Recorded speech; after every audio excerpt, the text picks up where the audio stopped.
Welcome to the Lance Wallnau Show, the show that gives you hope without hopium, perspective with accurate prophetic analysis, versus the endless stream of optimism that often disappoints.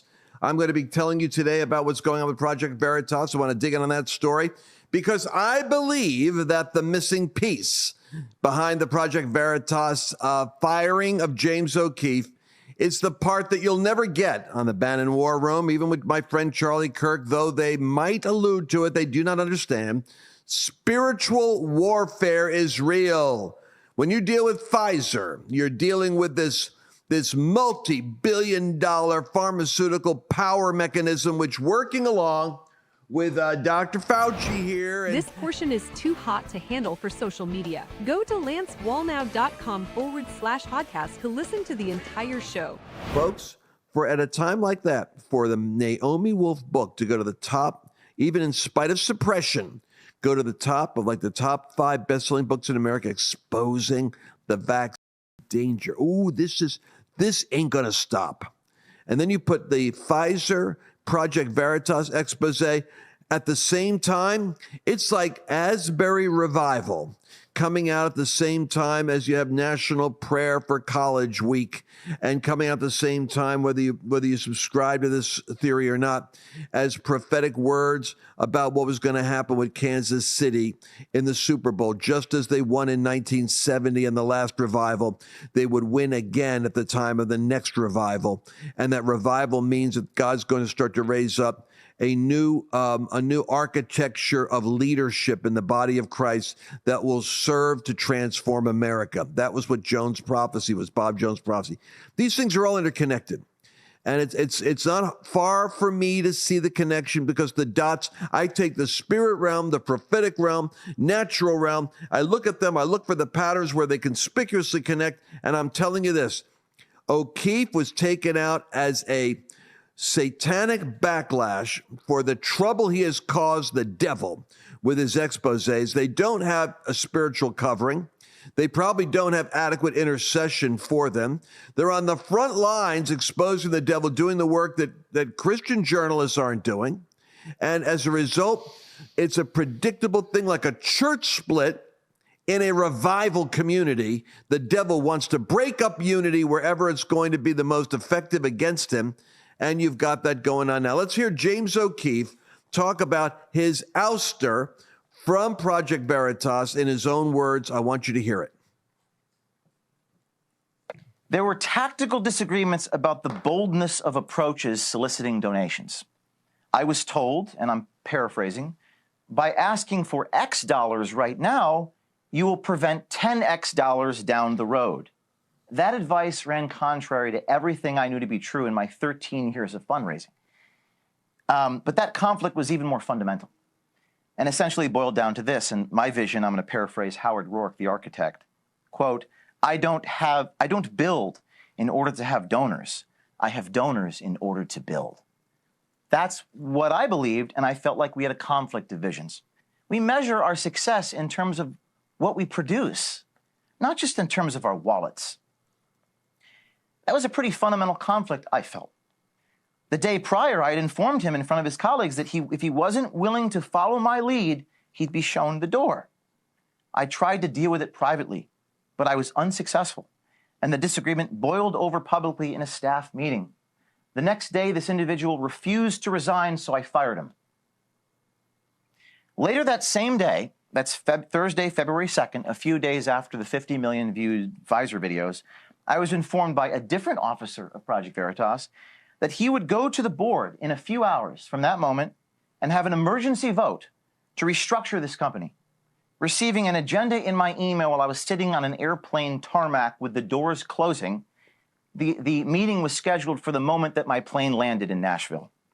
It became clear to me in that moment I would be removed from my position at Project Veritas by the time I landed at my destination. So, our mission continues on. I'm not done.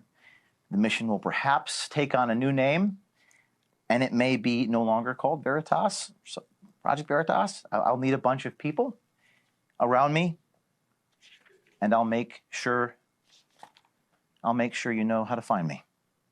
So with that, I'm going to collect my things. I'm going to load them into my car. And I hope to see some of you soon.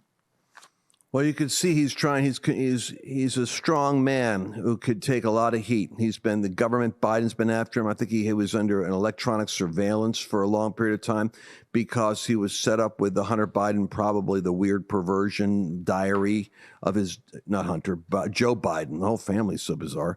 Joe Biden's daughter's, diary. I mean, and so he got to him and he turned it over to the FBI, but it just freaked them out that he could have access to the family's secrets. And, but let me just read this part again. He's saying that the nature of the conflict had to do with soliciting donations. This is really bizarre. And he says, I don't build an organization in order to have donors. I have donors in order to build the organization. So that was a pretty fundamental conflict. I informed him, who is one of these key leaders there, in front of his colleagues, that if he wasn't willing to follow my lead, he'd be shown the door. All right, so here's where James made his mistake. He lacked the self-control to be able to manage his aggression, and he basically told the guy he'd be fired if he didn't agree with his philosophy, and he did it in front of other people. And the pushback was, well, we'll show you. We're going to go back to the board. We're fed up with you. We're always talking about you anyway. And so they went back and they said, well, he sowed this, he sowed that. And I'm not even sure. And they just said, well, we're just going to get rid of him. Steve Bannon has a theory of the case, which is he wants to know if Pfizer has infiltrated any of their lawyers, consultants, or board members with any kind of lucrative incentivizing to get rid of OKeefe. That's a little bit of what Steve Bannon's saying because he's been around the block a long time. He says, hey, wait a second. How do we know that the pharmaceutical company, Pfizer, isn't looking for the weak link there in the board? And maybe there's somebody that's actually going to get, in other words, it's justifiable getting rid of him, getting rid of OKeefe. But there's also the carrot. If you do that, we really do need to work better on our end, and we need to have a better relationship with you on your end. And we'd love to have you help us with that if you could. Blah, blah, blah. That's how those things start. So what are your thoughts on this, Mercedes Sparks? My thoughts are... Now, if you don't say the right thing, you're going to be fired in front of everybody. Just know that. How does that work? I always say the right thing. It's a gift. I really think my takeaway from this is, and I've seen this backfire on so many different people over the years, but how important it is to pick a board that you actually trust. And so you go into a lot of things like this. I've seen boards do some really horrendous things to founders and founders' families. And maybe when somebody passes away, the board still maintains control of all the intellectual property, doesn't give anything to the family. I'm not going to name any names, but it's a really scary thing. So when you are picking a board for your organization, please keep this in mind, because if James O'Keefe can be removed from his home organization, I mean, he is Project Veritas. And then did you see the email that they put out?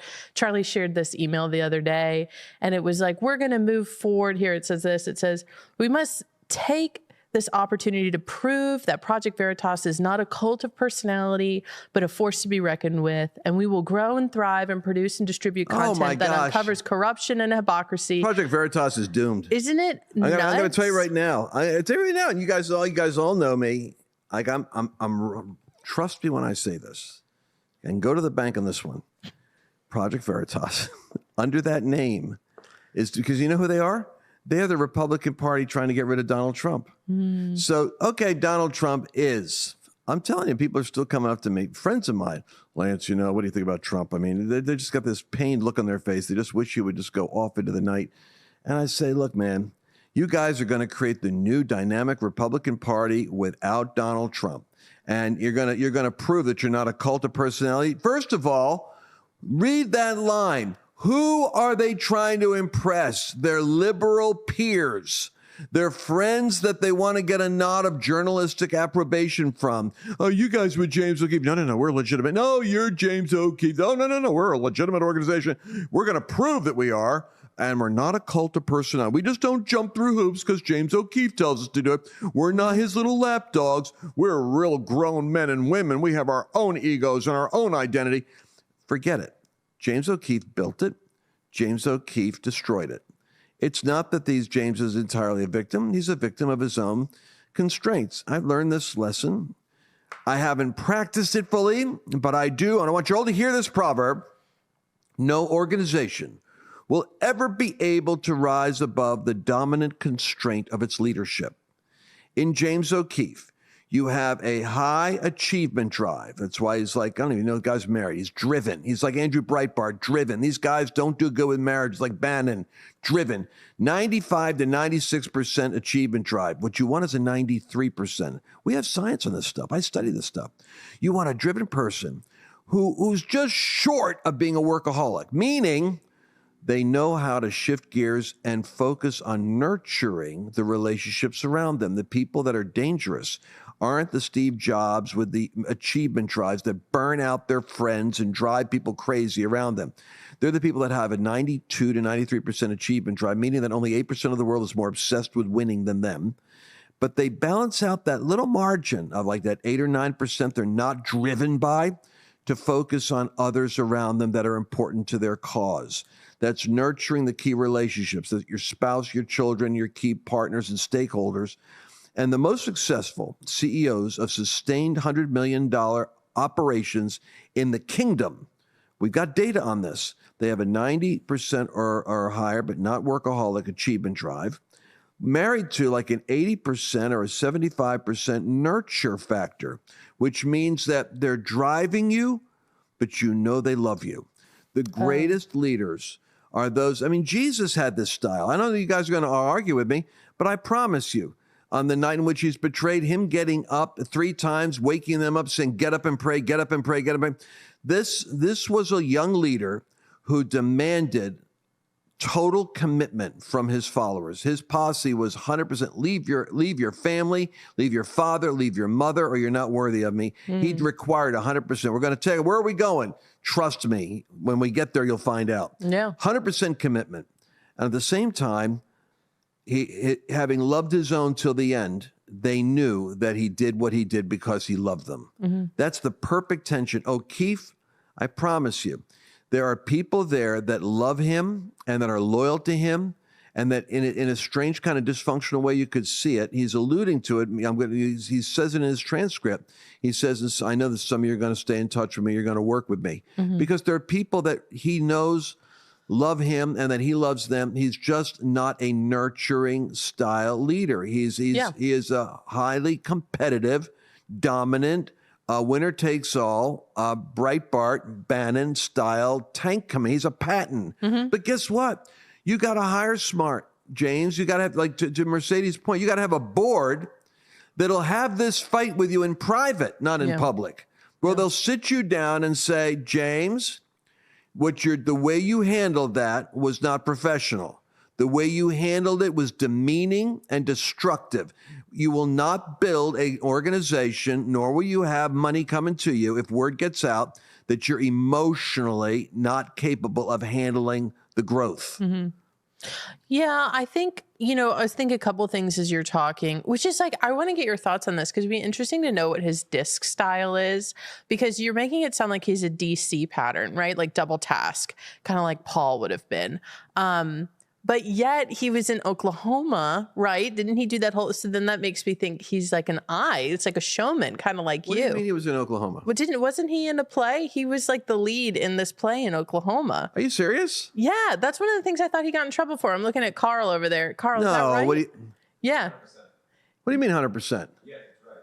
That he got in trouble. Group Project Veritas to watch him in a performance, which is part of the issue with the CFO. It's like, you can't do that. Okay, so Carl's saying if you can't hear him, Wait, that he flew a group that goes, Oklahoma, where the sun comes streaming down the plain. Plus, don't you remember when he did like the Michael Jackson? He did a Michael Jackson thing too. He's got some eye tendencies. Okay, all right. Well, then in that case, what you have is the high I, high D. ID, that's you. So the high I, high D, a sympathetic characteristic is that they either manipulate by charm or they intimidate by dominance. Yeah. And one way or the other, they manipulate you or they dominate you. And they're a verbal style. They will be aggressive and verbal. It's so true. It's so true. But I think it's all a learning lesson. I just looked it up because you were asking if he's married. I didn't see if he was married, but I did see that I am actually 13 days older than James. So he's a younger guy, You have more emotional maturity. I'm always amazed at, well, when you are being emotionally mature, I'm amazed at your management style and your capacity to be able to deal with people that are older than you, and to do it with such management maturity. Something, James, I'm telling you, I love James. If you're hearing me say anything but supportive, you're missing my point. I can 100% say these guys are knuckleheads for thinking they could do this without James O'Keefe, Project Veritas. It's like I said, Charlie, Kirk, and Turning Point. If Charlie was to have this experience, he would probably, because he's a Christian, he would be called in by a couple of his pastors. I would gladly volunteer to be there at an intervention in private and say what has to be said, like, Charlie, you're brilliant. We love you. You've got to deal with the constraint. The constraint is there's ways of getting results in management without being a Neanderthal, because it won't work. You'll break your organization, and your organization will break you. Yeah, I think so. I mean, or like Bannon leaving the war room. It's like he's removed. From it, if Steve Bannon gets fired from the war room, and war room's going to continue on with Raheem, I love Raheem, but he's not going to do it. Yeah. It's like, I'm sorry. So they made a mistake. The hubris of the board was thinking they could prove that Project Veritas can continue delivering cutting edge work without James O'Keefe. But think about the morale. The morale's got to be nothing. No, the culture's got to be. It's a divided church. It's like Brownsville having a controversy during their revival. It's going to kill it. Because you're going to have people that are indispensable to the success of Project Veritas who are going to quit to go with James. And by the way, the donors are going to quit Project Veritas and go with James. A bunch of them are going to stick with him. And worse yet, I envision James doing an undercover operation on the people that ousted him. Can't you see him recruiting people to work in there? And then he's now going to bombard his own board? I guarantee you right now, you better check those cell phones, because there's a lot of recordings going on behind the scenes that's going to come out later on in the Project Veritas sting. Funny. But listen, I don't think that you can divorce the fact that there's spiritual warfare over the fact that after the Pfizer thing, just look at the connection, guys, please. The world won't see it, but you've got to enjoy these aspects of what we can see. We got night goggles. Right after their greatest victory, they go through a counterattack, the backlash, the demonic backlash. It was like witchcraft came down. It's had to destroy them. People say they were paid off. That's what people are saying. Yeah, that the Pfizer got to the board, and that they're paid off to oust James. What do you think about that theory? I think not. No. I'll tell you why. Okay. Because I think that what I'm seeing here is offended pride. I'm seeing professionals that are being treated. It's kind of like when you get mad at me. It's because something said, something done can do more damage to the organization in terms of its psychic appreciation than people buying off competition. I don't think Project Veritas is that kind of group. I think they're there because they want to make a difference doing really edgy journalism. Although I've never thought to hold a coup and oust you from your own organization. Oh, you probably I've never been that offended. But we only have 3 people working here. And one of them is my son, and he's got his own coup. We have more than 3 people working here. There's just 3 people in the room right now. Oh, there's 3 people in the room right now. Oh, so is that how that works? We have a larger team than that. Yeah, well, I believe in a lean management style. Me and Annabelle, basically. All right, listen, folks. We're going to have to, I can't believe where the time went, and we didn't even get to play all the clips I've got. What am I going to do? But anyway, James O'Keefe's been removed from Project Veritas. He's been stripped of his role as CEO, put on paid leave. The Daily Beast is celebrating. All the cranky other organizations are celebrating. But he did a very tearful and heartfelt 1 minute and 49 seconds, rare moment of vulnerability, sharing about how he started this thing with duct tape and a vision, and literally duct tape Project Veritas onto a microphone while he did his first, breakthrough broadcast. And I love James. I'm praying for him. He's got lots of Christians around him. When I first met him, I thought he was a Christian. I found out quickly. Oh, the guy is beautiful. I thought he was, but I realized he really probably wasn't. But I said to him, I'm praying for you, man. He says, I need it. I've got no less than 7 lawsuits at any one time I have to juggle, and they all want to destroy me. And I thought, dear God, this young man needs all the support he can get. And now he needs some coaching. But we're going to have to land this plane. Just remember this. Pray for Project Veritas. Pray for the War Room with Steve Bannon. Pray for the people, that owners and the CEOs that are over these organizations. Trust me, I've met them. I've talked to them. All of them they've tried to buy them off. They tried to shut them down. They try to intimidate them. It's courage alone that's the currency that's keeping America afloat. God bless you. It's the Lance Wallnau Show. We're going to be back tomorrow. Thanks for listening to this Lance Wallnau broadcast. If you enjoyed today's show, make sure to subscribe and share the episode. See you tomorrow. Inflation is hammering the stock market. We're looking at bubbles that are beginning to burst all over the place. Across the board, everything is declining. There's a thing called the S&P 500. That's like an index of where all the stocks are. And right now, the S&P is having its worst year since World War II. That's right. We're going back to World War II type stock level trauma. Where you want to go is you want to make sure that your dollar in this kind of unstable environment is fixed in something that is going to increase in value. That's why the Bible is very wise in saying the silver is mine and the gold is mine. That seems to be where that paper money goes when it wants to increase in value during an unstable period. Birch Gold is the company that I trust to help convert an IRA or a 401k into an IRA that's actually in gold or silver, or gold and silver. This is a tax-sheltered account. What I'm recommending you do is go to lancewallnau.com/Birch, find out how this works, get a free zero-obligation info kit, talk to one of their consultants, and examine how you could build for yourself a tax-exempt position in gold and silver so that you can ride out the instability of this coming period and not be shocked as the stocks go down. We're watching a tremendous adjustment happen in America, but the Bible says, to him that is forewarned, to him that sees trouble and prepares himself, God will create a way. I want you to make that way right now for yourself. LanceWallnau.com/Birch and secure your savings.